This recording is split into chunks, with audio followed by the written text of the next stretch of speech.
morning, everyone.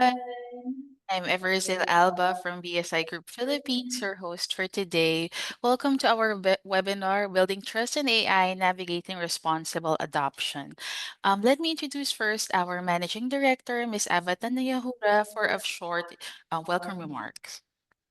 Good morning, everyone. I am Ava Tanyahura, the Managing Director of the British Standards Institution, BSI in the Philippines. Welcome to our webinar on building trust in AI, navigating responsible adoption. Artificial intelligence is transforming our world from healthcare and education to business and communication. It's reshaping how we live and work, unlocking new possibilities for innovation, efficiency, and personalization. But as we embrace its power, we must also recognize the profound responsibility that comes with it. AI reflects the data and decisions we feed it. If we're not careful, it can amplify bias, reduce transparency, and erode trust. Careless adoption can deepen inequality, compromise privacy, and harm the very people it's meant to serve.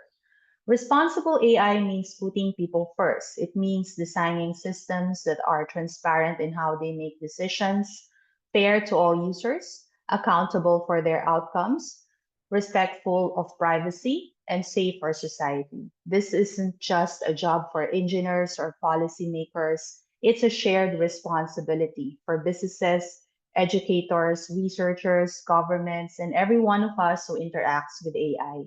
Together, we must ensure AI serves humanity, not just efficiently, but ethically. We are very fortunate to have experts from BSI, the Analytics and Artificial Intelligence Association of the Philippines, and the Information Technology and Business Process Association of the Philippines to share their expertise and insights. They will share insights on AI as a force for good and governance, regulatory realities in the Philippines, and the impact of AI in the IT BPM workforce. Let's commit to innovation guided by ethics. Let's choose a future where technology uplifts us all. Let's adopt AI responsibly because advancing technology must go hand in hand with building a better, more humane world. Thank you, everyone. Thank you, Ma'am Ava. So, before we really start the webinar, let me just do a short house keeping rules, share with you. Okay, so all lines will be muted during the webinar. Please submit your questions in the Q&A chat box. The webinar will be recorded. We will share the recording and slides with all attendees after the webinar. Please take 1 minute to complete the feedback survey before leaving the webinar at the end. So next slide, please. A short introduction of our speakers today. Dushyant Sanatara from BSI, the Global AI Commercial Director. Sherwin Pelayo, of the Executive Director for Analytics and Artificial Intelligence Association of the Philippines. And Dominic Ligot, Consultant for AI and Technology for the Information Technology and Business Process Association of the Philippines. So our first speaker is Dushyant. So to give a short introduction, next slide, please. Dushyant is a key figure at BSI, leading the global growth strategy for the AI business unit. With a strong background in technology and business management, coupled with a profound understanding of the standards industry, he offers unique insights into the AI governance, risk, and compliance. Known for developing impactful, innovative solutions, Dushyant has played a crucial role in establishing BSI as a trusted partner for organizations navigating the complex challenges of digital transformation, including AI, cybersecurity, and privacy. Over to you now, Dushyant. Thank you. Thanks a lot, Evazil. Really appreciate. And I think Ava, what you said makes appropriate sense in terms of where we are in the world of AI. So let's kick on. If you can move the slides. Thank you. So this is the current reality. Okay, so our understanding of AI is really low. This is on the back of survey that BSI did towards the end of last year, where we know there are about 54% of the people who are globally using AI-enabled devices, maybe even more now, considering the fact that the data is at least 5 months old. Um, but people, less than half the people, don't realize where and how they use AI, or what AI technologies that they use in their day-to-day lives. Uh, if you look at this chart, it kind of summarizes on what AI is doing or is capable of doing for us. Whether you look at adding life expectancy in terms of transformation and our well-being, to the ways of working, the new ways of working. Obviously, Zoom being one of them. It's a new way of working that we've learned post COVID, but there is a lot more to it. Um, the other part is about food and food sector in terms of innovation and how we are harvesting now by use of AI. And what does that look like in our own homes, unlocking a brighter future for us and our loved ones.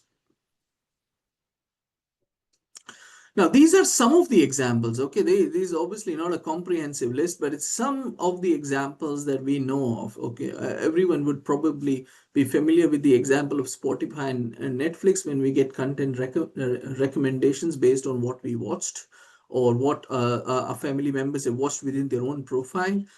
You're familiar with self-driving cars now, especially with Tesla using their FSD feature.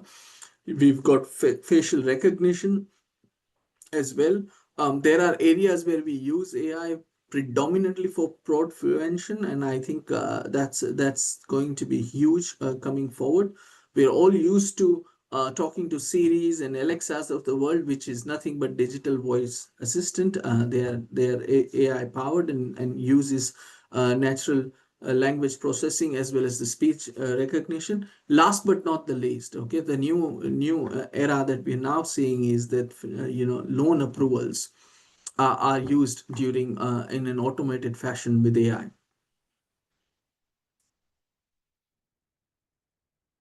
AI, there are failures as well. Okay, so we're talking about the business cases, a good use cases, but that it's not perfect. There are mishaps can happen, the blunders can happen, which is why we want to make sure that we embrace AI responsibly. So these are some of the numbers that I want to really touch on. Okay, so I understand organizations across the globe, not just in Philippines, who are currently looking at ways in which they could use AI, right? Whether it's in innovation, whether it's efficiencies, or if it's new ways of working.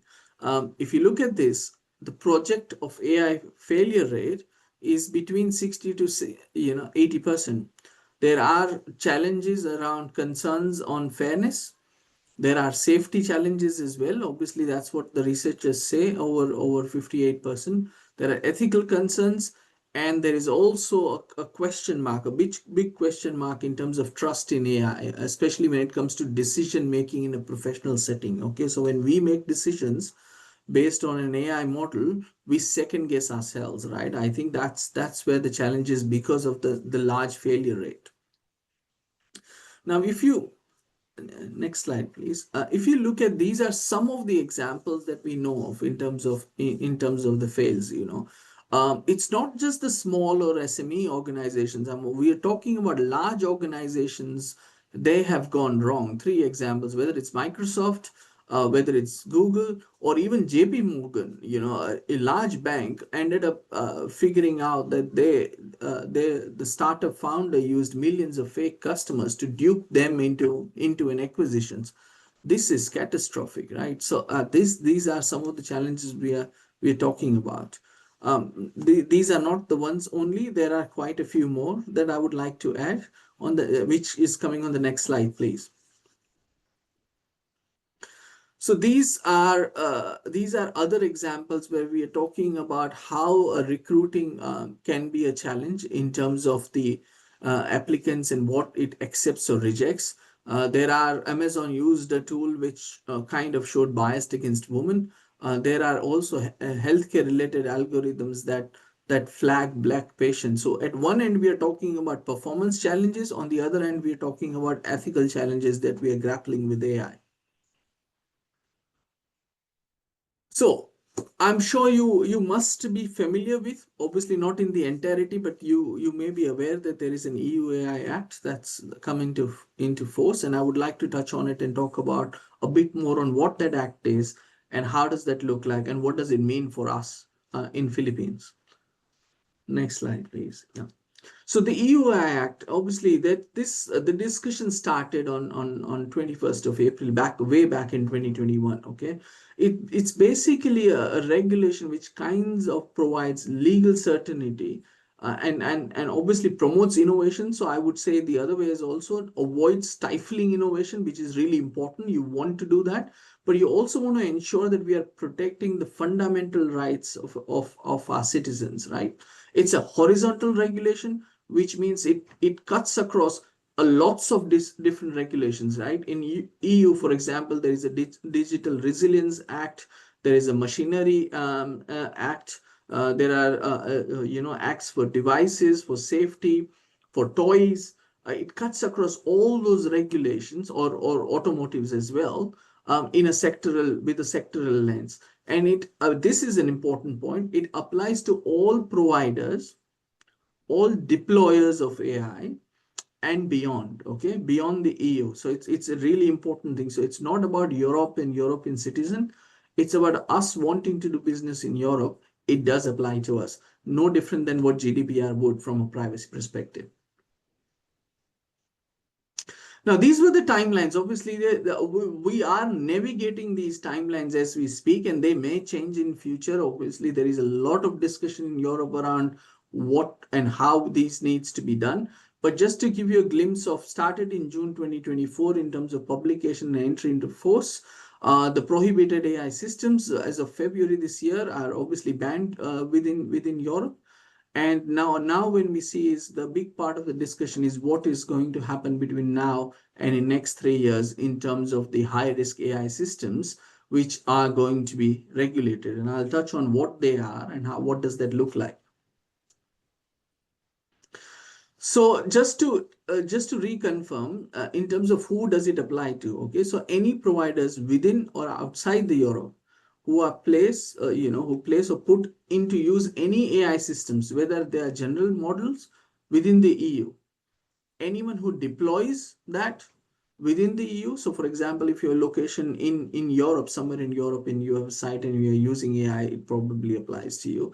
And any AI providers located in any third country, right, which is us here in Philippines, where the output of our system could be used somewhere in Europe, can also be impacted. And last but not the least, any importers, any distributors of AI systems or product manufacturers who deploy AI systems, even for general purposes, right? Or any authorized representatives, this act applies to you. So it's a wholesome way of looking at it. The EU AI Act, what effect does it have or impact that is have globally? All I want to emphasize is there is not a single act at this point that we're looking at which is as comprehensive as EUI Act. And I will touch on what and how they look at it from a risk-based perspective. But all I want to emphasize here is that this act applies extraterritorially. So it applies to anyone or everyone who is working or trying to work or wanting to go to Europe is probably something that they should be looking at if they're using AI systems. Next slide, please. Now, what systems fall under EUI Act? Okay, so this is risk-based approach. That focuses on four categories. You have unacceptable, you have high, you have limited, and minimal risks. Okay, the risk-based approach kind of focuses on AI technology that could pose really important challenges as far as health and safety or any fundamental rights of a person or an individual, right? The AI systems with limited or minimal risk, for example, spam filters or video games that we're looking at, are allowed to be used with a little requirement other than transparency obligations.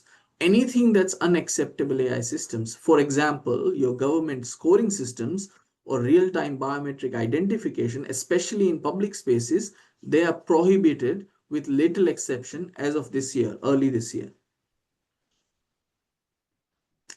Now, what is high risk AI system? Okay, so there are two NXs, so NX2 and NX3, and I'll touch on NX3 a bit more on the next slide. But before that, I'll touch on NX2. So AI systems used as a safety component, okay, of any regulated products, an AI system as a product itself. So it could be part of a product or a standalone AI system. For example, medical devices, machinery, toys, aviation, cars, which is largely mobility, are subject to third-party conformity assessments as per the Act. And the NX3 would be in the next slide, please, which is all these areas. Okay, so it's a standalone high risk AI systems deployed in specific 8 areas. Okay, this all falls under NX3, which is biometrics, critical infrastructure, your education and training, law enforcement, any essential public services being offered and benefits, justice system, border control, as well as employment. So these are the areas that all fall under high risk AI system under NX3. The standalone AI systems will not be deemed at high risk if they do not pose any significant risk. Okay, so that we need to go back to what risk it poses. That's the fundamental nature of what the Act looks at. The system will not be considered high risk if it meets certain criteria. For example, if it's only intended to perform a very, very narrow procedural task or improve the result of a previously completed human activity, then it may not be an issue. Okay. An AI system will always be considered high risk if it aims to perform or profile any natural person. So if it aims to profile an individual, it automatically falls under high risk AI system. What are the obligations? Okay, what is it that we're looking at? So we need to ensure that we establish a risk management framework. Data governance is a key to any AI system from a performance perspective or from a bias perspective. You need to ensure that there is technical documentation there available for record keeping purposes. There is accuracy, robustness, and also making sure that there is cybersecurity into picture, including privacy, I would say. And then there are two other aspects is making sure that these models are transparent, explainable, as well as there has to be some form of human oversight. The term that we use is human in the loop, extremely important when it comes to AI. Now, what high risk providers need to do? I know it's a very complex picture, but I will try and draw your attention to the middle of the slide. All we need to do is to focus on the obligations. Okay, so ensure you establish a quality and a risk management system.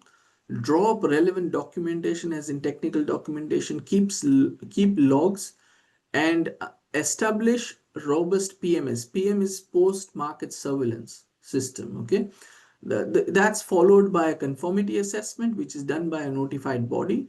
BSI are going to be a notified body in Europe. We've put in lodged a formal application for it.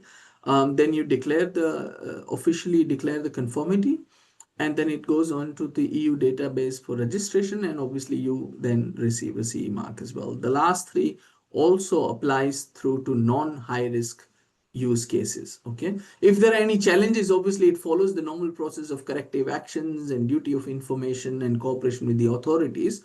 You also need to then make sure that you appoint a EU authorized representative. If you're not in Europe, and we're in Philippines, and if you're exporting to EU, then that's something that's really, really important. This requirement is no different than any other European acts.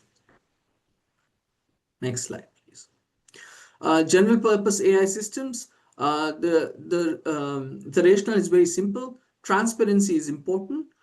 Make sure that you have a technical documentation. The information is available and documented all times. ensure that there is a policy that respects the copyright law of Europe, of EU, and ensure that we are able to provide any detailed summary of the content used for training the models for AI. In terms of the for high impact general purpose AI systems, which may create some form of systematic risks, there are additional obligations, which is things like evaluating your model, ensuring that there is a risk assessment and mitigation from a systematic perspective. There is adversarial training. We are also should be looking at reporting of concerns to the commission.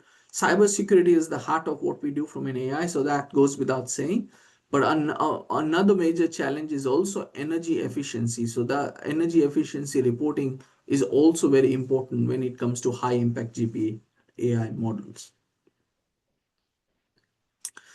Um, AI enforcement, there are competent authorities which are, with each of these jurisdictions that they will appoint if they haven't appointed yet, and it varies from a country to country. You also have an AI intelligence board, which is formed of member state representatives. There are coordination platform, and there are also advisory body of commission officially appointed to contact with public and the other counterparts. And then above all, you have the European AI office within the commission that supervises the general purpose AI models. Thank you. Now, penalties, this is big. This is where we as businesses get impacted, right? The penalties are huge. It's anywhere between 7.5 to 1.5 million, depending on what the turnover is. It goes all the way through to 7% fine if your annual turnover is 35 million or more. So from a BSI perspective, I think one of the key aspects that we do is we are constantly monitoring regulation or guidelines across the globe, not just in Europe, to ensure that we can help any of our clients understand what not the current requirements are, but also what the future requirements and obligations are going to be, so they can easily navigate the challenges around the regulations and get inconsistency in terms of their governance frameworks. Um, just last couple of slides around what BSI can do and how we can help. I think a big part of understanding AI is to ensure that our people who are deploying the systems or are using systems have some form of instructor-led training or courses. I think really important for the wider business. There are I think lots of requirements around people looking at the global standard 42001 from a management systems perspective. I think is the only management system standard for AI that can help from a governance perspective. Conformity assessments I've already touched on. The last but not the least, which I'll talk in a bit deeper level towards the end of the session. Thank you. Thank you, Abazu. Thank you, Dishant. Okay, so our next speaker will be talking about the regulatory realities and provide insights on Philippine regulations and AI. So, to give a short introduction to our speaker, Sherwin Pelayo is the Executive Director for the Analytics and Artificial Intelligence Association of the Philippines. As an Executive Director and a founding member of the AAP, he orchestrates strategic national initiatives to nurture a robust analytics and AI ecosystem. His leadership extends to pioneering education programs, shaping industry standards, and driving policy reforms, all aimed at positioning the Philippines as a global contender in technology and innovation. His passion for blending analytics with human centered design fuels his mission to deliver societal impact through technology. His contributions as a thought leader and educator, particularly in DOSC's project Sparta, CHED's technical panels for information systems and for computing and information technology, DTI's ISO standards on AI, and DICT's Philippine Skills Framework for Analytics and AI, underscore his commitment to empowering the next generation of tech innovators. Turning it over to you, Sherwin. Thank you very much, Eversil. Can you hear me okay? Yes, we can hear you All right. clearly. Okay. I should probably cut down that introduction to by half. That's too much. Good morning, everyone, and thank you for joining us. Thank you, of course, to the British Standard Institute for inviting us in this very important topic. So Dushat actually gave us a global picture, of what's happening in the world, especially with the focus on the EU AI Act and some other global, regulations that definitely going to affect us here in the Philippines. My portion now here is to take us through to what's happening actually in the country as far as regulatory realities. Um, any of the Philippine regulations, if any at all, actually on AI. So to date, just an FYI to everyone, we still don't have any regulation on artificial intelligence. The closest actually to what we have is still our Data Privacy Act of 2012, which has been constantly being updated to include some of the aspects of artificial intelligence. But I'll do mention some updates on our AI regulations, the plans of our Congress and Senate about that. Okay, next slide, please. Dushyant touched on this, and but early this year, key government agencies and stakeholders from the private sector and the academic sector underwent 3 days of training from the Alan Turing Institute, and we were given this definition of what AI governance is, and it is inclusive of all of the policies, practices, norms, institutions, and really even including incentives to see how AI can really be beneficial for anyone, especially for the Philippines. Okay? Next slide, please. From the training as well from the Alan Turing Institute, the participants were given kind of a framework on how to develop regulations, okay, for AI. So it always starts with an agenda, objective setting, okay, identifying the principles, AI principles that we're going to adapt in the Philippines. We also need to make sure that there is a clear understanding of what regulatory policies are. And then step 4 is gathering information and, of course, planning to monitor the compliance for whatever regulation we are going to come up with. Number 5 is, okay, for now that we have the standards, okay, and these regulations, we want to monitor compliance. How can we respond to non-compliance as well? And then, of course, this is a continuous process, right? So there has to be a step 6 of continuously evaluating and updating policy. So our key stakeholders in the government were provided this, high-level framework on how we can do this actually for artificial intelligence regulations in the country. Next slide, please. As far as identifying AI principles, there have been a lot of studies already, in the Philippines, workshops, focus group discussions on what the guiding principles we can adopt here in the Philippines.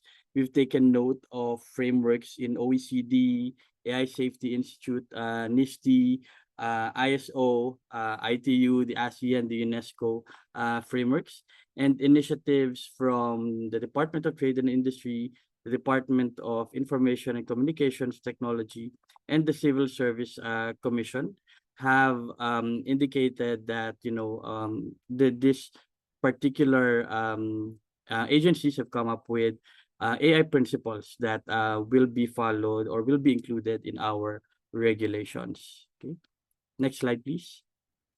With the so many frameworks that we have looked at, including OECD, UNESCO, and ASEAN, we really just noted that there are commonalities across.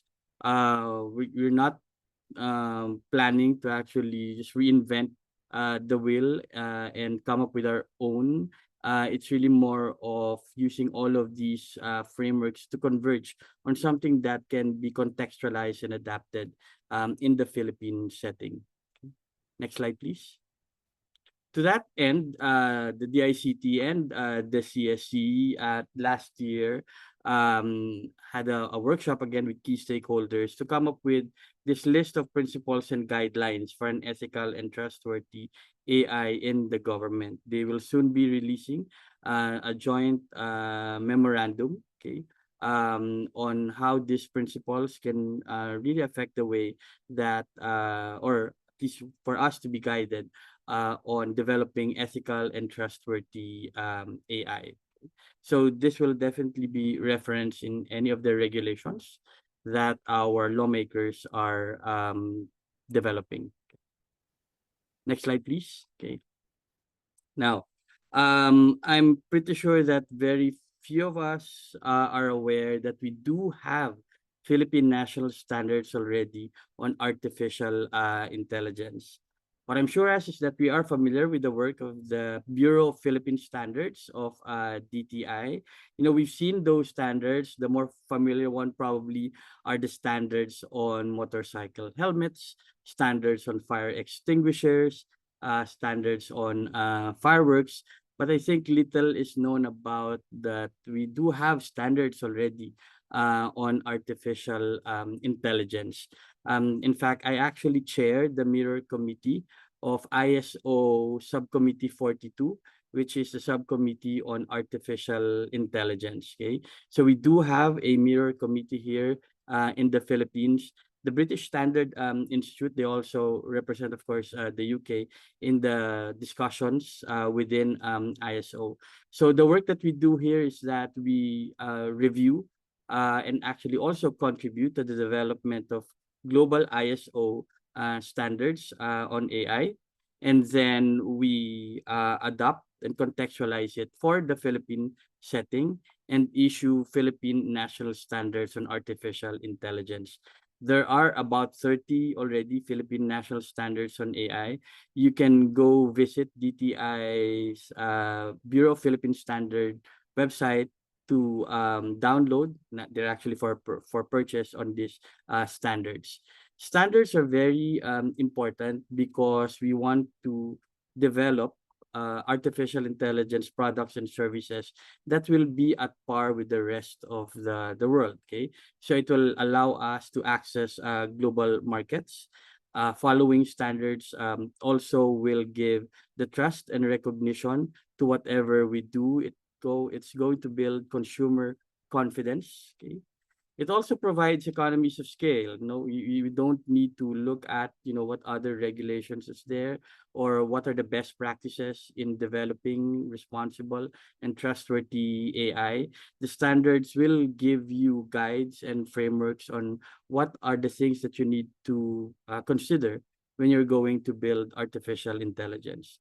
And then regardless of the size of your organization, whether a large enterprise or a micro small enterprise, standards will provide level playing fields to those who will be adopting also these national standards on artificial intelligence.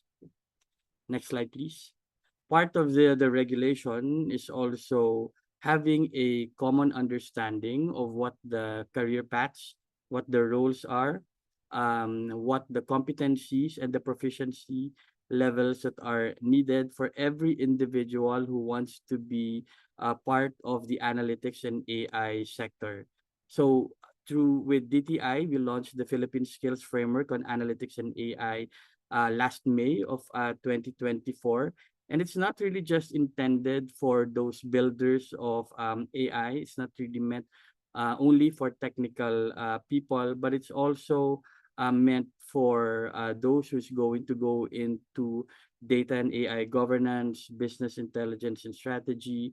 We have, of course, the more technical data engineer, AI engineer, data scientist, but it also provides guidance to those who would want to do research on analytics and AI, and even our educators who need to be equipped with AI skills and have new ways of teaching using AI. But more importantly, the Philippine Skills Framework also provides guidance on the skills and competencies needed by users of AI. To this end, we've been working with our training institutions or training agencies in DepEd, CHED, and TESDA, so that we have curricula in basic education, in senior high school, in higher education, and in lifelong learning. That's using the framework to teach AI in all levels of education. Next slide, please. Let's have a bit of talk about sovereign AI, and this is being discussed also by our government. You know, there are ideas of establishing a sovereign AI policy in the Philippines. Okay, um, high level, when we say sovereign AI, it means that anything and everything that is going to be needed to do AI should be here physically in the Philippines. So that means infrastructure, data centers, the skills, the software, it's all going to be physically located here in the Philippines. Even if you're going to have your data in the cloud's physical data center should be here in the Philippines. Okay, that's what sovereign AI is all about. And other countries have actually been implementing sovereign AI practices as well. But in the discussions of sovereign AI, we are giving some advice to our regulators that we need to ground it first in realities that we're experiencing in the Philippines. There are certain prerequisites, okay, to have sovereign AI.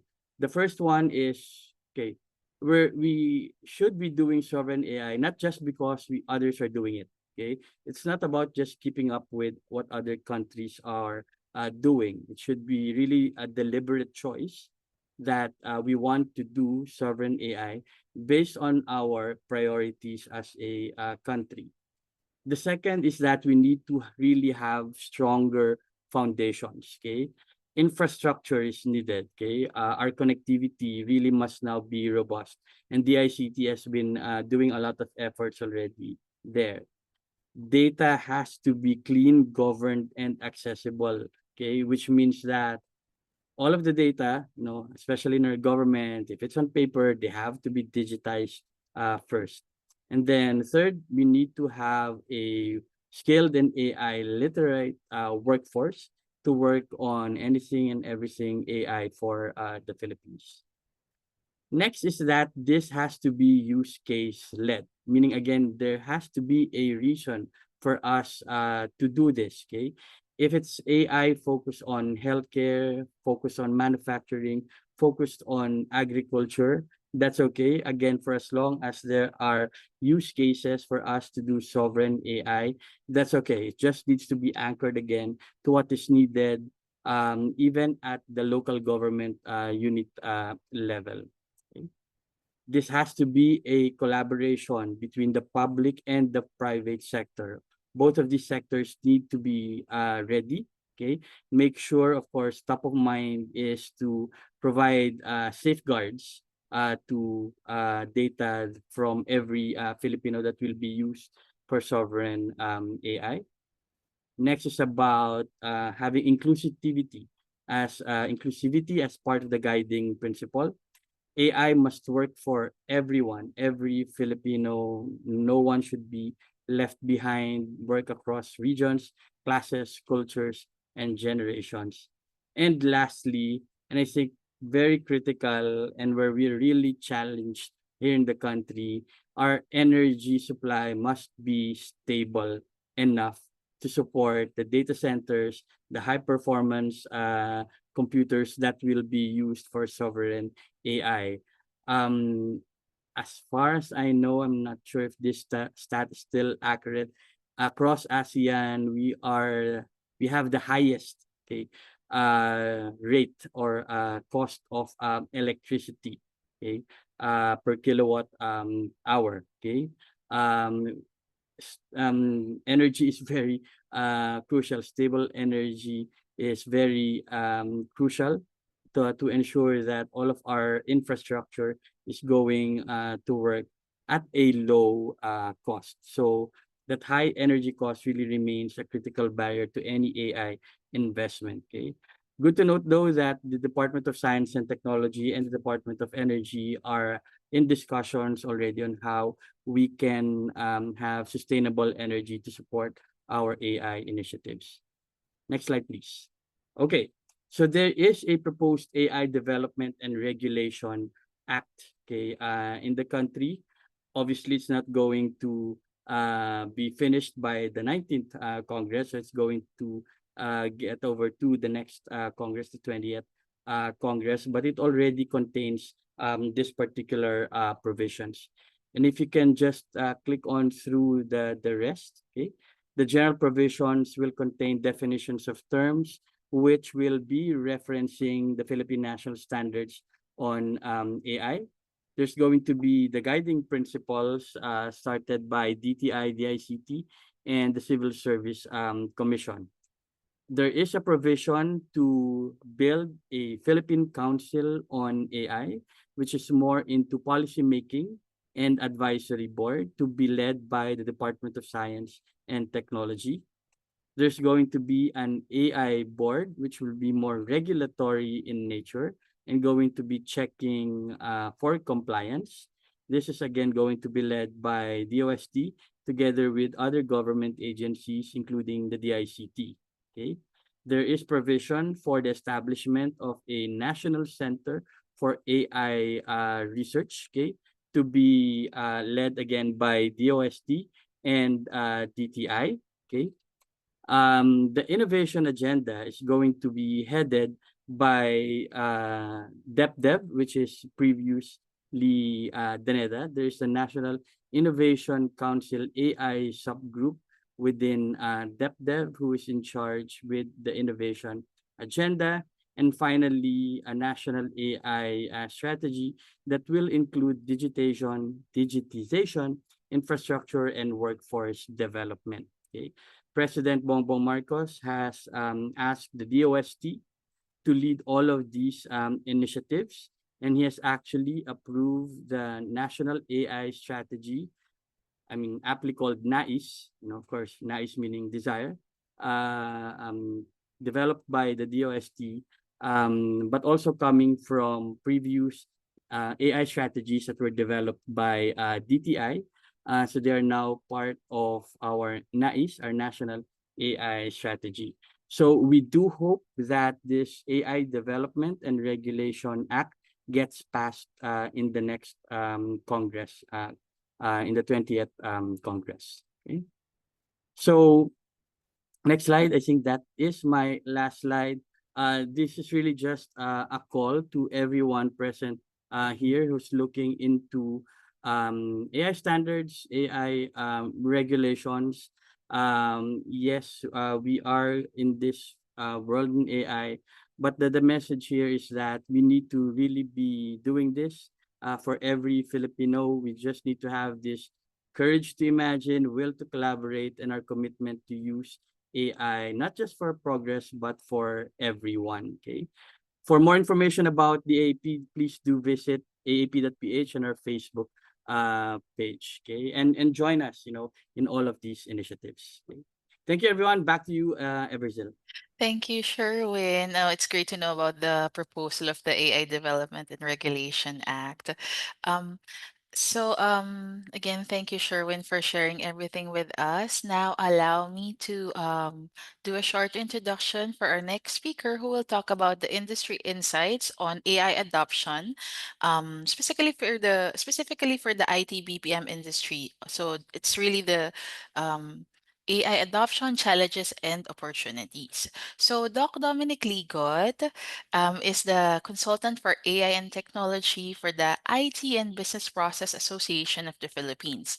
He is a data analyst, researcher, software developer, entrepreneur, and technologist who advocates for data literacy, AI safety, data ethics, and social impact from data.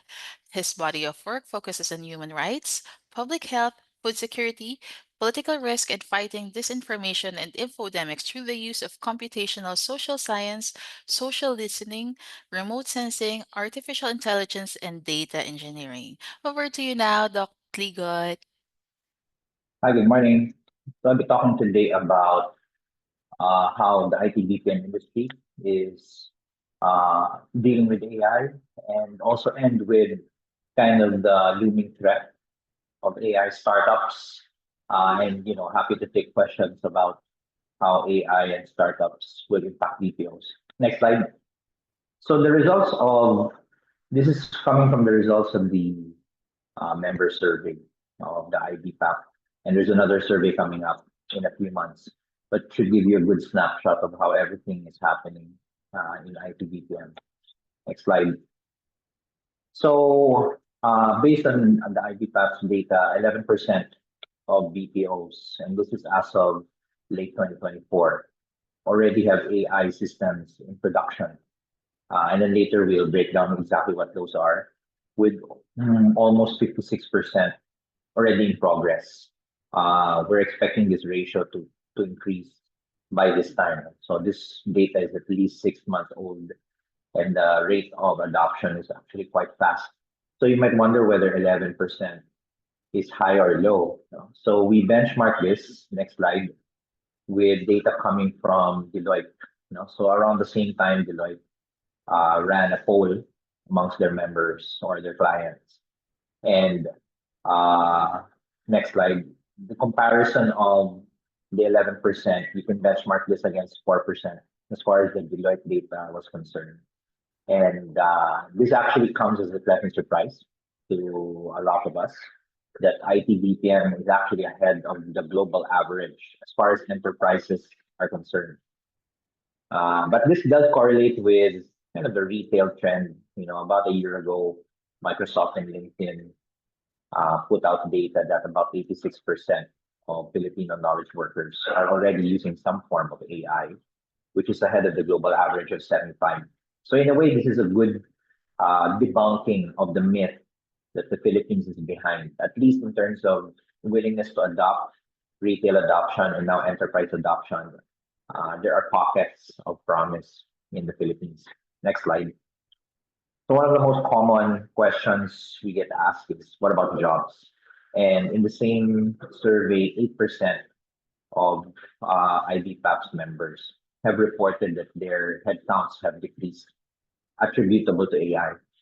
But at the same time, about 13% have experienced the opposite. They have increased headcount because new jobs are getting outsourced to the Philippines that are connected to AI. And I think this correlates with very well with data coming from the World Economic Forum early this year, that the net effect actually on jobs is positive, not negative due to AI. There's a misnomer that AI will tend to automate jobs out. What we're instead seeing is that new jobs are also getting created.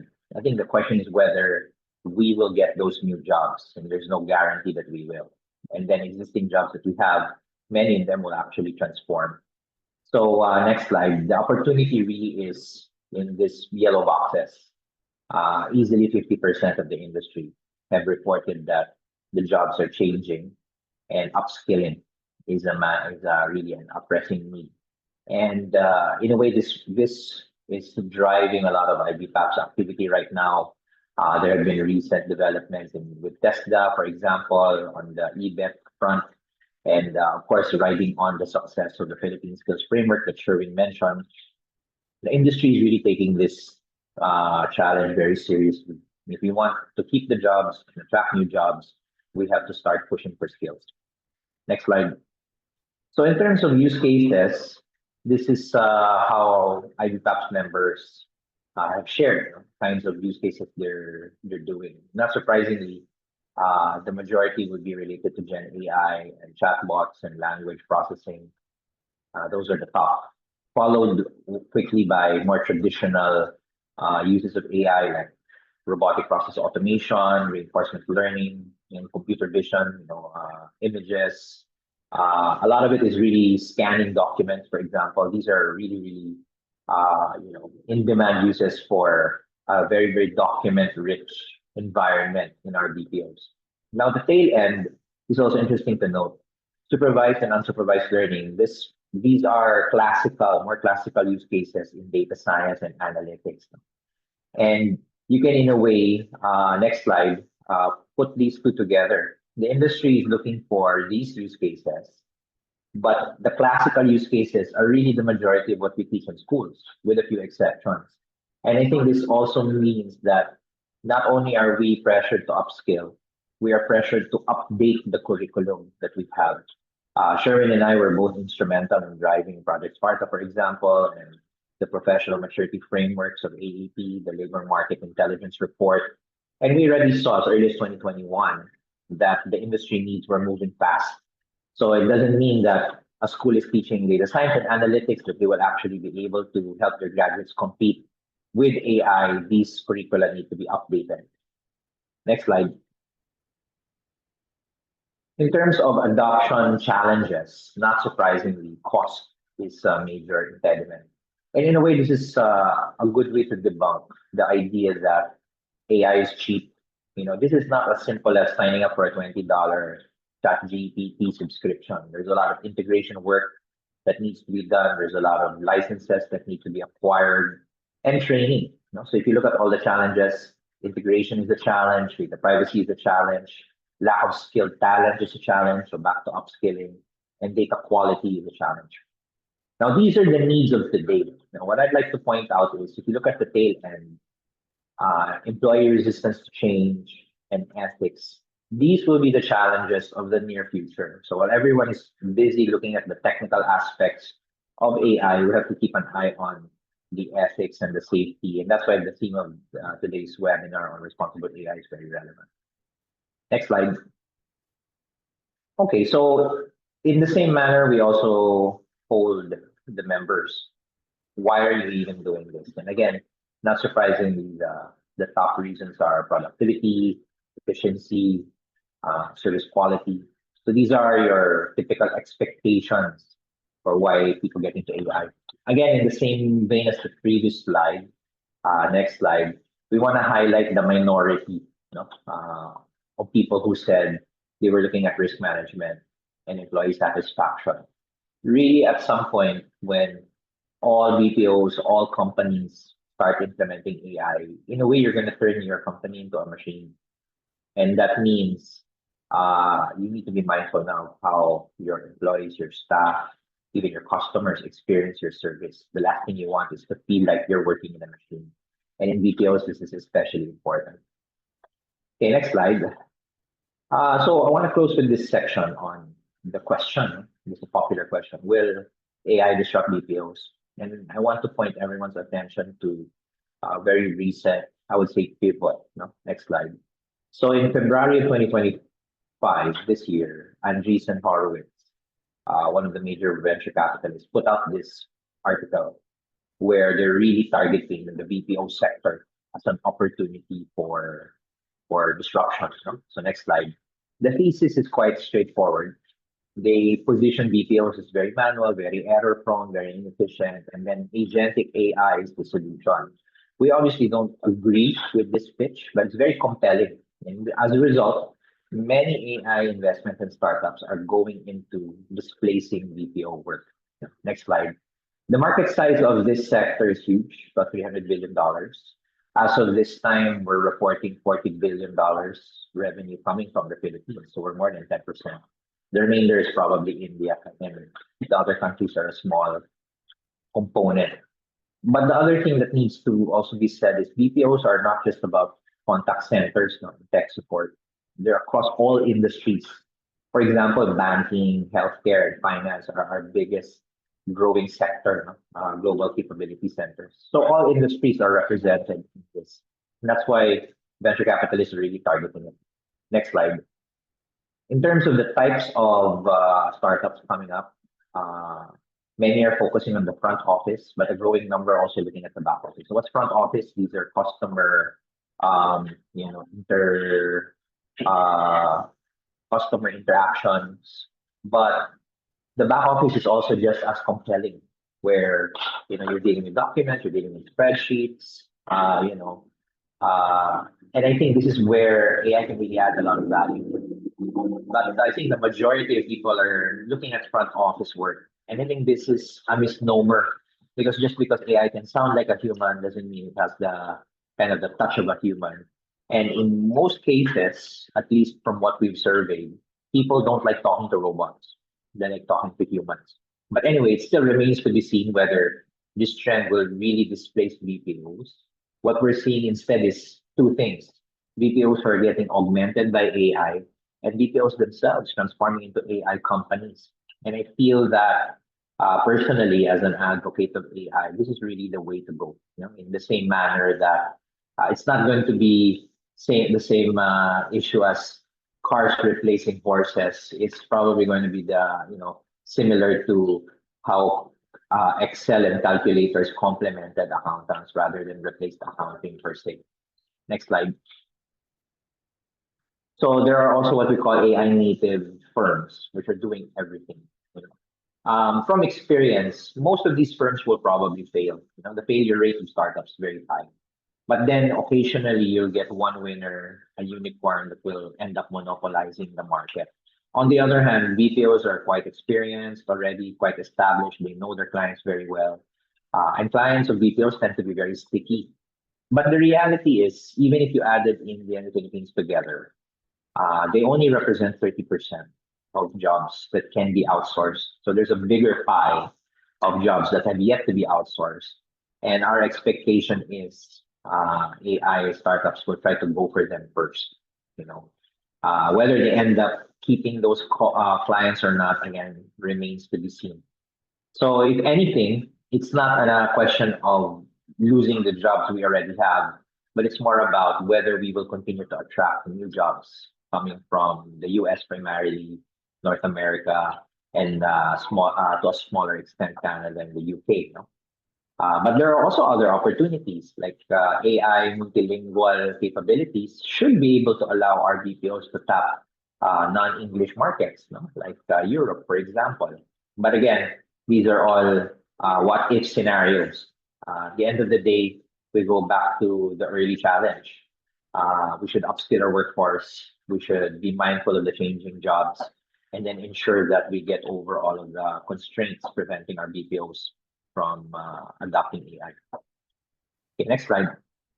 So I guess to summarize, so the adoption is actually in IT-BPM is actually above average, which correlates with the retail adoption also in the Philippines is also above average. And this is despite lack of government initiatives to support. Although, as Sherwin reported, there are some initiatives already in education, in infrastructure.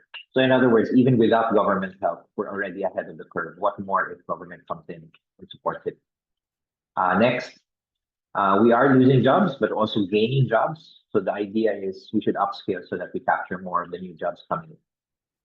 Next, the use cases that the industry is demanding is not correlated with what's being taught in school. School is always behind, no? And that's why a lot of people actually learn AI out of school. You go to YouTube, you go to Coursera, and yet imagine what the opportunity would be if our schools finally aligned with what industry wants. And that's why the Philippine skills frameworks have been written. But again, this is industry telling schools to participate. The schools have to step up also and, you know, in a way, adopt what the industry is asking. Next. Cost integration, talent, data, and privacy are the top roadblocks. So again, this is classical IT challenges, nothing new. Next. And productivity is the main mantra, but in the near future, it will be employee experience and risk management.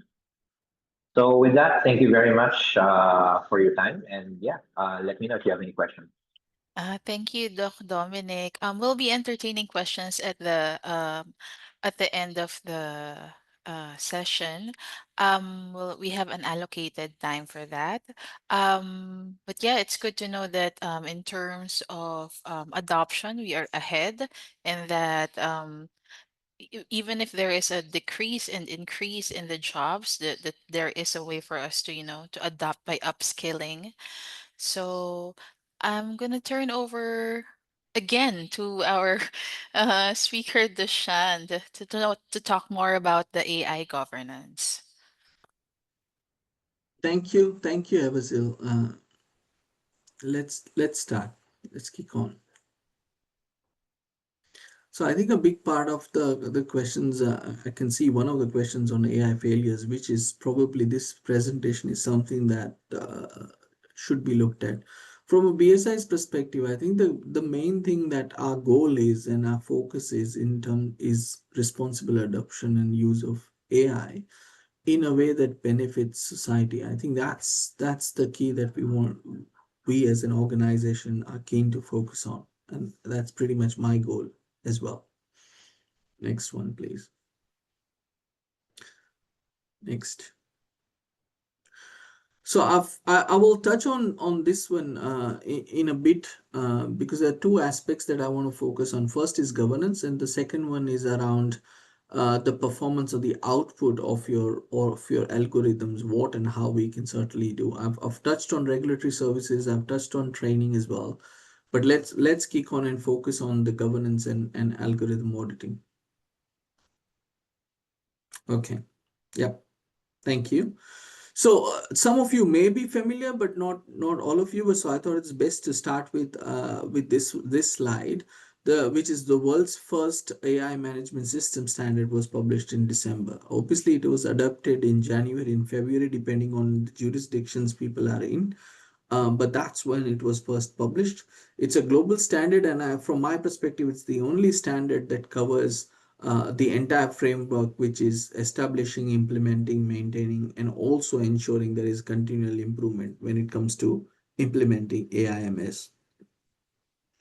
The key part is it supports all organizations of all types. So regardless of what sector you are in, what size you are in, what is the nature of your business, as long as you are providing or utilizing any of the AI products or services within your business world, it will help you ensure that there is responsible development. Okay, it touches on all the other aspects of ethical considerations as well, transparency as well as continuous learning. And the big part of AI is around managing risks at one end, but also capitalizing on opportunities. I think the previous presentation where Dominic touched on, right, and on the BPO sector, he touched on what are some of the challenges, but he also spoke about the benefits or new markets we could tap into. And I think that was a fantastic way of looking at it. As long as we are able to balance our innovation with governance in place. Next slide, please. So this is a bit about AI management system. So it's certification from BSI that obviously demonstrates to your customers, to your regulators, to your stakeholders. That includes internal stakeholders as well, right? Which is your board. In terms of the best practice to implement AI in a safe manner, in a responsible manner, and that covers all the other aspects. Okay. I think this is probably the best standard that I've seen in a while, and the uptake of 42001 has increased twofold since its publication across the globe. Thank you. Now this is why I thought this is the best place to try and use and touch on, because this is a common question that we get asked, okay, from clients, that how can I utilize, I'm, for example, certified with 27001, I have security in place, I know that, but we are also looking at 42001 and how we can use that. The best part is that it follows both standards, follow the similar structure, right, which is clause 4 to 10, which helps you establish, implement, and operate and monitor both standards simultaneously. Okay, so I've touched on what the similarities are. So high level structure is the same. It is utilizes the same management system approach, so that can go beyond 27 as well. So if you have privacy in place, you have quality in place, you have safety in place, it should cover all the aspects. It touches on risk management, which is no different than what you would do for information security. You've got your governance in place, there are controls, similarities there as well, and both standards focus on continuous improvement. What are the differences? So the difference is in terms of risk, how do you scope your risk and what your primary focus is in terms of AI. There are some unique requirements and controls which are specific to AI, which is what we need to look at or focus on. And under the scope of AI management system, there are two key areas. One is the approach in terms of the system life cycle, which is end to end at one end. But the second is also looking at the data life cycle from end to end. throughout the AI systems. Okay. In terms of use cases, obviously ISMS demonstrates your commitment to securing data, not just for yourself but also for your clients and stakeholders. And 42001 is tailored for organizations that are deploying or using any AI systems in a responsible manner. Now, one of the challenges, I should say, when organization come to us and say that we really want to look at implementing or certifying to 42001, I think one of the biggest challenge has been determining the scope. When I say determining the scope is the use cases of AI within any business. If it's not three or four, in some cases it all exceeds 40 or 50 use cases depending on the size of the company. What I mean by use cases is, as an example, you will have so small team in your innovation area who would be trying to use AI. You will have operational teams trying to find efficiencies using AI. You will have finance team either using or trying to utilize AI to find financial efficiencies, even as simple as issuing invoices, right? And then you will have the core business area trying to use AI to differentiate themselves in the market with their competitors, right? So imagine any company looking at more than one framework. Where and how do you start, and how do you determine the scope? So that's something that we found really helpful. So most organizations, they are taking the baby step towards certification, and the first one being looking at this area, because it will help you identify your concerns. It will give you your valuable insights that you really need to try and take the step forward, help you obviously determine the barriers, and I've already talked about how useful it is to try and determine the scope of your management system as far as AI is concerned. Next one, please. This is a brief in terms of a journey of what the travel looks like. So all the way from your education piece, which is training, which goes all the way right from awareness of all your employees, enterprise wide, I should say, through to understanding the implementation of specific controls, the requirements, and as well as implementation of the management system. On the other side, there is a unique requirement, which is understanding the impact or doing an impact assessment, okay, against the standard, against the requirement, which is termed in 2005. You will, since it's an ISO standard, the auditing requirement, or I should say internal auditing requirements, don't go away. They are intact. So it is very useful for organizations to understand how to audit the management systems internally, as well.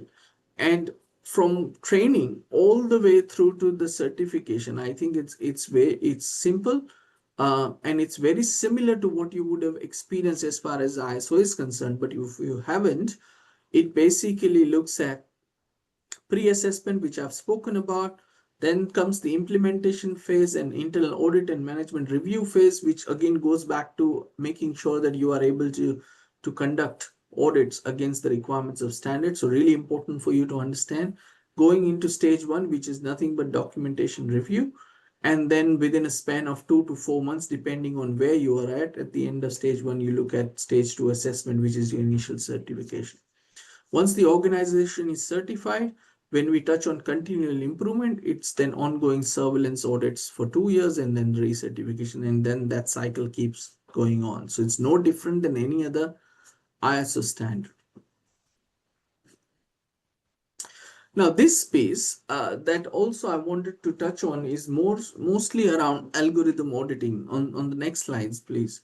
So we're talking about the governance aspect, but the second that we are looking at is in terms of the models that we have, or model of models, let's put it that way, and the parameters and the data sets that we have.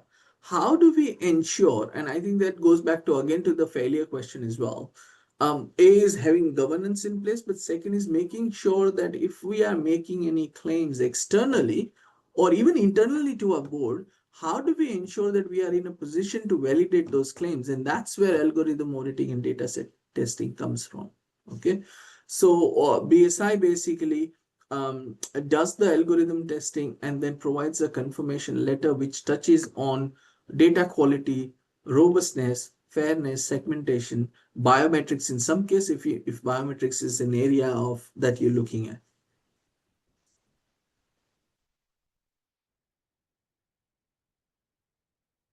Okay, so the benefits, what are some of the benefits and what are the organizations looking at? I think the biggest part of the benefit is where we are either looking, let's say, for funding. So a big part, especially I'm seeing this in US at the moment, a big part of the discussion is VCs wanting to invest, venture capital is wanting to invest in businesses, especially using AI, where they're using core part of AI. They are looking at and making sure that any claims are validated, but they are not validated internally. They want to ensure that they are validated externally by trained AI and standard experts. And that's, I think, the biggest benefit from my perspective. It gives the trust, and also at the same time simultaneously make sure that there is no biasness, that the data is robust and it's classified appropriately in terms of performance. Okay, so I think that's probably what our organizations are looking at.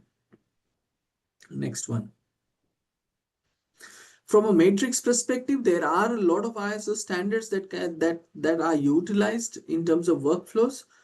You've got standards on classification of performance and bias and fairness, robustness, which I think it's already touched, segmentation performance, even software testing for biometric or biometric performance. There are standards available, and the entire idea is to ensure that we are able to do the assessment and provide you a conformance letter that proves that what your performance or your criteria that you've set out to do have been achieved.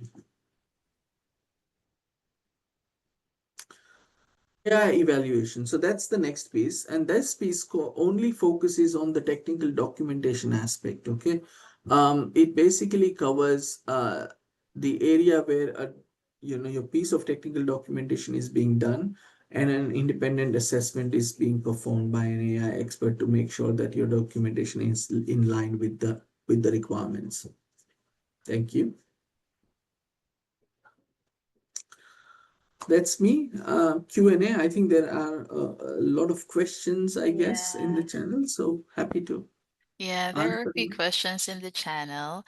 Let me just read through them. A lot of them has been answered via chat as well by Sherwin and Dominic, but let me just read through them all, just in case we would still want to add in some inputs in this.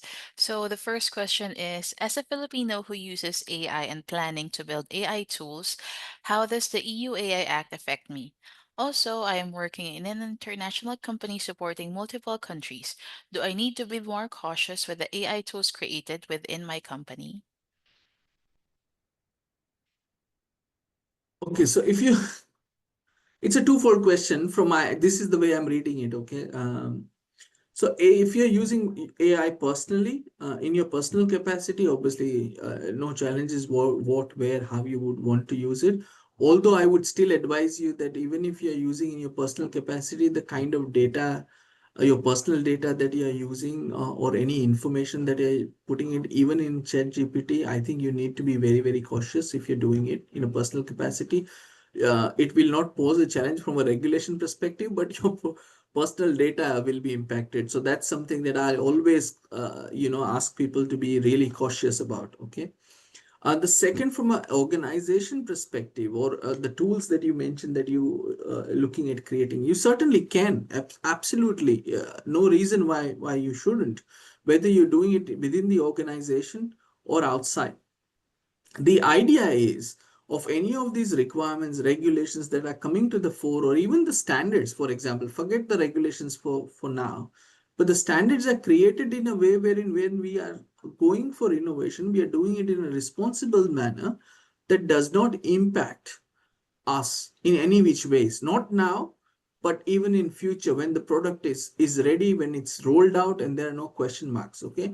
And in a lot of cases, the investors are also looking into that when they're looking to invest in your company, in your products. So that's one part. if you already have any tools that you're using which has AI in it, right? I'm sure that the organization would have a specific a buying process, a purchasing process where they're vetting the use of these products. Even the IT and digital transformation teams look into it, certainly. And then followed by that should be some form of guidelines for the enterprise wide to for employees to ensure that they are all following the guidelines provided by the organization, irrespective of the size, by the way. So I think those are some of the things that I would recommend. All right. So Doc Dominic said that Doc Ligot said EUA Act will affect companies that operate within or with the EU-based companies just like GDPR. Your company should be cognizant of the AI Act's requirements. Sherwin, if you would like to add anything to that. No, I mean the EUA Act is really for citizens of the EU. So Mm-hmm. if you're going to do anything that will affect EU citizens, Or if you're working for a yeah, European company. you'll or if Mhm. you're going to use EU's citizens' data, you are covered by the EU AI Act. And actually, in Right. the absence of any regulation so far, I feel that the EU AI Act is very robust already. Mhm. It went through a lot of hearings from even including other countries, right? Yes. So I think in the absence of one, I think it's a very, very good Reference. reference, for Yes. anything that you're going to do about AI. Yes. Agree. So there's another question here that I think Sherwin has already answered. One of the concerns in AI is its effect on the creative economy. Does the AI Regulation Act address this concern? So let me read Sherwin your answer. The bill is in its early stages, so this is for the Philippines, right? However, Yes. there are provisions already for concerns on workforce displacement and intellectual property. All sectors, including the creative industries, will be asked to participate in crafting the final bill. Right, so there's that. The next is, I think, again for the Philippines, do you recommend for schools to start crafting their own institutional policy on use of AI in the academe? So Sherwin answered yes. The Philippine Yeah. Association of Colleges and Universities has published a handbook on acceptable use in education that schools can adopt. So Sherwin, you shared a link in here as well, right? So what Yes. we're going to do is that we're going to create a document for all the question and answer and share Hmm. it with the delegates as well, so they can access these resources. Yeah. Uh-huh. Just to add, Yes, Eversil, please. um, that was, I mean, if you're going to reference that, I mean, it's a publicly available document. Just use proper attribution to PACU. Ah, right. Of course, of course. Okay, so the next question is, will the AI Regulation Act affect startups also since their business models are the only ones leveraging the technology more?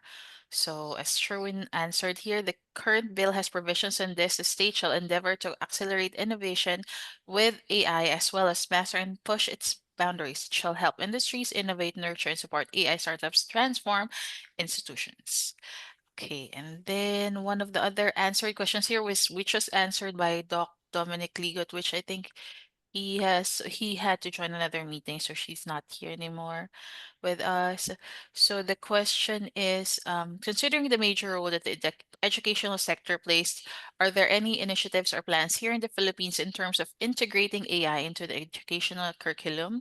So according to Doc Ligot, DepEd acquired the Center for AI Research from DTI this year. I think you mentioned this earlier in your presentation as well, Sherwin. Yeah. EC Air will help drive AI adoption within education. TESDA is working with various parties to create and propagate competency standards for AI so vocational training can be rolled out. CHED has a technical panel on IT that tackles data and analytics subjects. There are talks to create a technical panel for AI education, so a specific panel for Mm, AI education. mm. Overall, the National So Innovation Council is tackling AI. All mm, right. just want to add, Eversil, I think there are two aspects also in the question. One is teaching actually AI itself. So in the curriculum, so TESDA, there are competency standards already in TESDA on AI.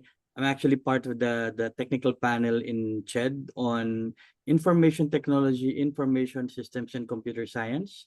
And we are tackling creating a specialization on those programs on AI, not a separate, at least for those in the academia, not a separate shared memorandum order, but integrated already in those three existing programs. And DepEd is planning to um, teach teachers. Oh no, Mhm. sorry. Is there's a plan also to incorporate AI in basic education. Of course, there's a lot of things that needs to be addressed first before we can teach, AI in basic education, but that's the plan. On the other hand, is also now equipping our teachers with AI skills. That's a Mhm. different, Mhm. component of that. So as I mentioned, the Philippine Skills Framework, we do have competencies for teachers who are going to use AI.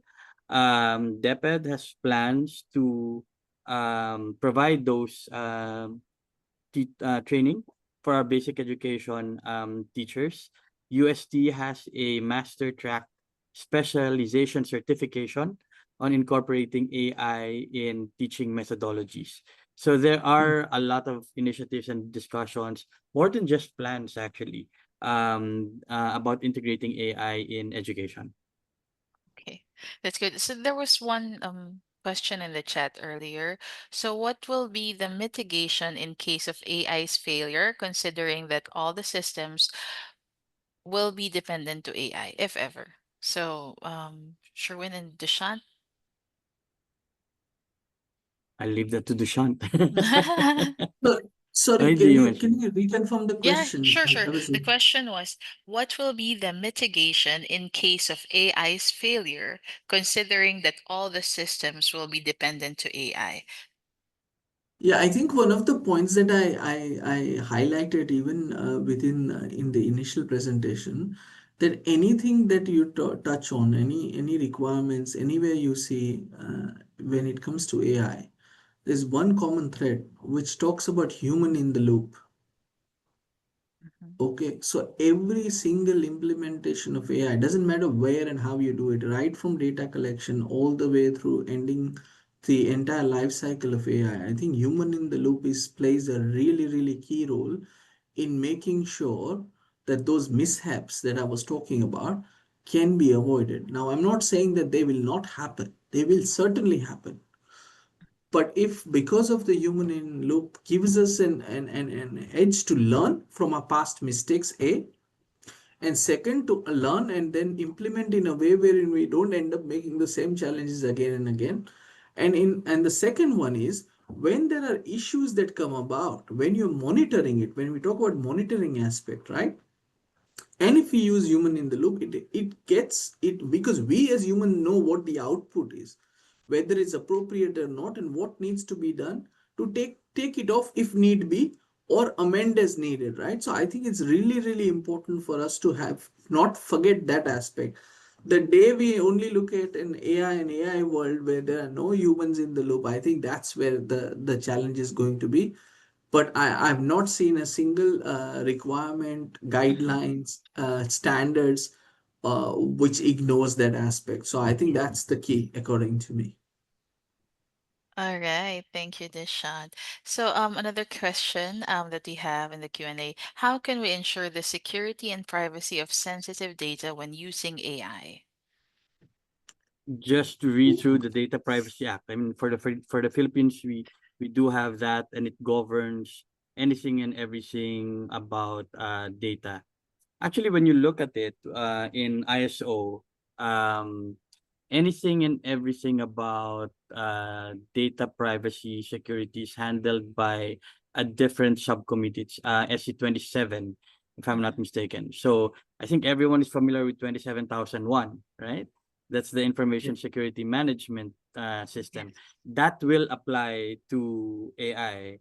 And I think Dushant, if I'm not mistaken, AI 42001 references 27001, right? When it comes to Yes. data privacy, right? Okay. Yes, okay. So the next question is, I think this is for you, Sherwin. In educational application, do we have some sort of acceptable, oh, I think this can be for acceptable level of measurement, how much AI should be used, example, in research? it varies in the subject matter, in the course level, in the degree level, and usually it's the professors who provides this measurement. For example, if you are taking courses in literature, they'll probably not allow you to use any of the generative AI tools Mhm. because you're supposed to create something new, right, from literature. So But it's for a those, case for to case. example, yeah, for computer science, for example, for programming, they might allow you to use generative AI to do the initial code, and ChatGPT can do initial codes programs already. But they're now slowly changing the way that they assess or make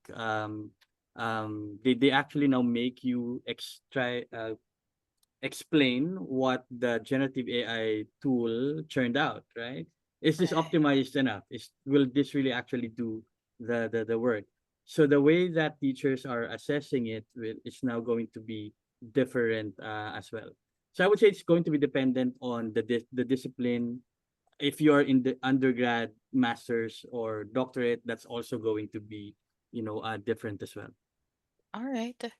So the next, can the AI Regulation Act address the use of AI for disinformation?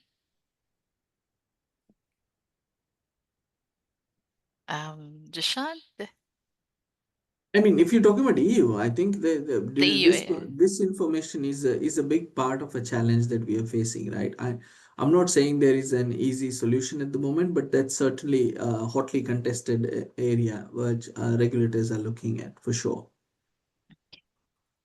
Okay, the next question is there strategic gains or benefits in employing or combining various AI flavors in aid to making human business decisions better or more effective? If there's any, what's your suggested combinations? Um, yeah, Dushan? Yeah, Yeah, is yeah. there? I'm just okay. I've got the question here on the side. Flavors in effective. Okay, so it is obviously it does vary from a use case to use case, but there is one use case that I can certainly tell you. Okay, and that's from a medical science perspective. So and this is an Australian example, but it applies in a lot of places. So for example, if you look at the number of students taking up radiology as a subject, okay, over a period of time that has reduced significantly. So I'm talking about people choosing radiology as a subject. What that means is when that happens in your education sector over a period of 10, 15, 20 years, it means that the number of radiologists coming through the lab are reducing. So that's first challenge. The second challenge is that the experienced radiologists are getting to a space where they are about to retire as well, right? So that's one aspect. Mhm. So what it's doing at the moment is putting so much pressure on the existing healthcare system to make that happen. The use cases, should we be using AI? Absolutely, yes. Okay, and that is happening in a lot of countries, including Australia. But the answer to that is then how do you ensure where you have human in the loop and you utilize the expertise of those radiologists who may have 20, 30, in some cases over 40 years of experience. In the minute they look at an image, they are able to take a decision, or they know what needs to be looked at or not. And that decision making is used in a fashion where you're trying to optimize the number of reviews that can happen simultaneously and making sure that decisions taken are very, very effective. So I think All that's an right. example that I've seen being used really well in the industry. Thank you, Dishant. So let allow us to launch our poll for the feedback. Hannah, if you could please launch our poll. Okay, so while we are doing the poll, we would also like to share with you our upcoming course on the ISO 42001 lead auditor course on July 21 to 25. So we'll be emailing you the details for all the attendees. And Sherwin, if there's anything that you would like to invite the rest of the team, please. Yeah, the Analytics and AI Association of the Philippines is holding our flagship annual event, now called AICon PH, on July 23 at SMX Aura in Taguig City. It's going to be a whole day event with various tracks on depending on what you want to do with AI. So please visit aicon.ph to know more and register. Just a heads up also that for the first time, we are also bringing AICon to Cebu in November. So at least we really want to bring all of these conferences outside of Metro Manila, right? Because the Philippines is not just Metro Manila. So in November, we're also going to hold AICon. Hopefully, we can also bring it to Mindanao in hopefully next year also.